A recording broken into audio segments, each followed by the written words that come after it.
déjà, centrons-nous sur ce qu'on appelle l'intelligence d'un individu. L'intelligence d'un individu, c'est sa capacité à utiliser ses connaissances afin de résoudre des problématiques auxquelles il est confronté. Du coup, l'intelligence collective, c'est quoi?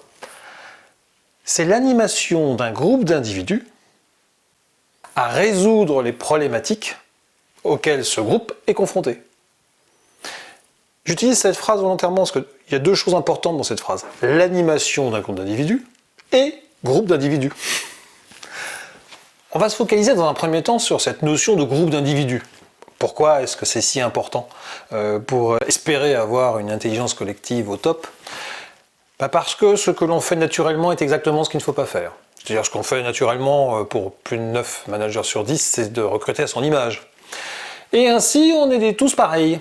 C'est-à-dire que à partir du moment où vous avez 100% de l'équipe qui, par exemple, est particulièrement carrée, rigoureuse, précise, pointilleuse, on sera toujours aussi mauvais lorsqu'il s'agira de faire la démonstration, la promotion, l'accompagnement, du coaching sur nos sujets. En fait, ce que j'essaie de vous dire, c'est que l'intelligence collective commence par le fait d'avoir le plus de pas pareils possible. De jouer de la complémentarité des talents, des capacités, des compétences. Avec ces matériaux, on commence bien. La deuxième composante que je mettais en avant était l'animation.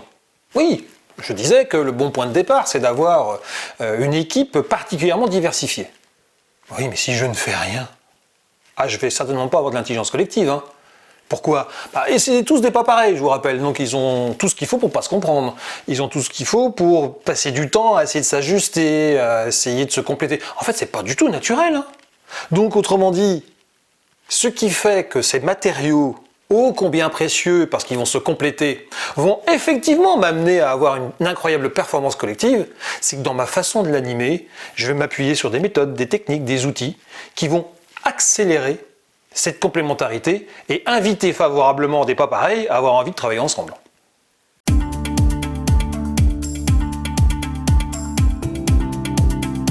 Alors, le principe fondamental sur lequel nous nous appuyons dans le déploiement de cette autre façon d'animer les hommes, c'est de tout simplement s'appuyer sur les points forts. Voilà. En fait, s'il y avait deux mots à retenir, c'est points forts. On s'appuie exclusivement là-dessus. Alors, je vais être plus précis. En fait, dans notre culture, je parle surtout en France, on est extrêmement équipé, éduqué, accompagné pour faire quoi? Identifier là où nous sommes mauvais et mettre en place beaucoup de moyens pour travailler sur ces points d'évolution, ces nécessités d'enrichissement ou de développement de compétences. Dans un monde où on avait le temps de trouver les bonnes façons de s'adapter, de répondre aux évolutions de l'environnement, à réagir face à la concurrence. Ça avait sûrement du sens. On doit faire aujourd'hui ce qu'on attendait de nous hier, avec moins de moyens qu'hier, ça ne tient plus la route. Comment réussir finalement à faire preuve de réactivité, de performance, sans épuiser les êtres humains qui composent l'équipe? Tout simplement en s'appuyant sur leurs talents, sur ce qu'ils naturellement ils portent avec efficacité et positivité. Donc qu'est-ce que je suis en train de dire? Je suis en train de dire, cessons de consommer une énergie considérable à faire travailler sur les points faibles, sur les nécessités d'évolution. Allons tout de suite sur la promotion des forces, des talents de chacun. On va gagner un temps fou, c'est ça que je suis en train de dire. Alors ça semble évident, facile, etc. Mais non, pas tant que ça. Parce qu'en fait, qu'est-ce qu'il faut donc préparer et travailler? L'identification des compétences dont j'ai besoin pour satisfaire les exigences ou les objectifs du moment. 2, il faut donc que je prépare un guide qui va permettre à chacun de se positionner par rapport à ses compétences nécessaires. 3, il va falloir que je fasse en sorte que chacun soit à l'aise sur l'identification des forces de chacun, sur les connaissances des forces de chacun, pour savoir s'appuyer dessus. 4, il va donc falloir que j'apprenne à mon équipe à savoir aller vers l'autre pour s'appuyer sur ses talents. Donc vous voyez, ça paraît sexy comme ça en théorie, en pratique ça demande effectivement technicité et de la méthode.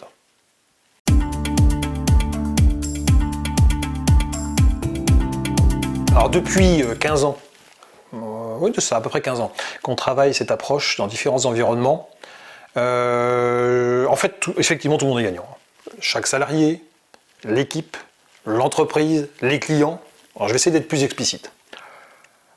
Un des premiers effets qui se coulent qu'on observe, finalement, il est sur le climat social, l'ambiance au sein de l'équipe.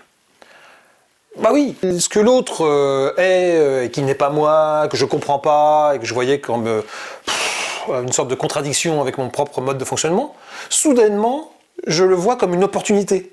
Soudainement, ce que lui est, que je ne suis pas, je le vois comme une opportunité d'aller plus vite sur certains de mes sujets, comme un moyen de gagner du temps sur mes propres dossiers. Parce qu'en fait, c'est à ça qu'on arrive. L'intelligence collective consiste à utiliser tout le potentiel de l'équipe pour travailler sur toutes les problématiques de l'équipe, qui sont souvent individuelles en fait. Donc, le premier effet qui se coule est sur le climat. On sent vraiment qu'il y a une meilleure ambiance, c'est plus apaisé. Le deuxième gros effet qui se coule, il est sur la confiance en soi. Ça, c'était une surprise d'ailleurs, je ne m'attendais pas à ça, pour tout vous dire. Et en fait, ça se comprend très bien. Souvenez-vous, on met un énorme coup de projecteur sur ses talents, les talents de chacun, sur ses forces. Et je vous rappelle que le fondement de la confiance en soi, c'est l'estime de soi. Donc vous voyez bien que on arrête de parler de ses faiblesses, on arrête de parler de ses tares et de ses défauts, et on met le focus sur ses talents. Donc on fait grandir l'estime de soi de chacun, donc leur confiance en eux. Et là, il y a une conséquence juste extraordinaire qu'on observe très vite, la créativité. Oui, à partir du moment où je me sens complètement en confiance, j'ose innover, j'ose prendre des décisions, j'ose prendre des initiatives. Et du coup, je booste les innovations et je booste du coup les performances de l'équipe à répondre aux problématiques. Ah, évidemment, un des grands gagnants de l'intelligence collective, c'est le client. Bah oui, il a une réponse plus rapide et de meilleure qualité. Parce qu'en fait, toutes les capacités de l'équipe sont ciblées sur la moindre problématique. Et je finirai par l'entreprise.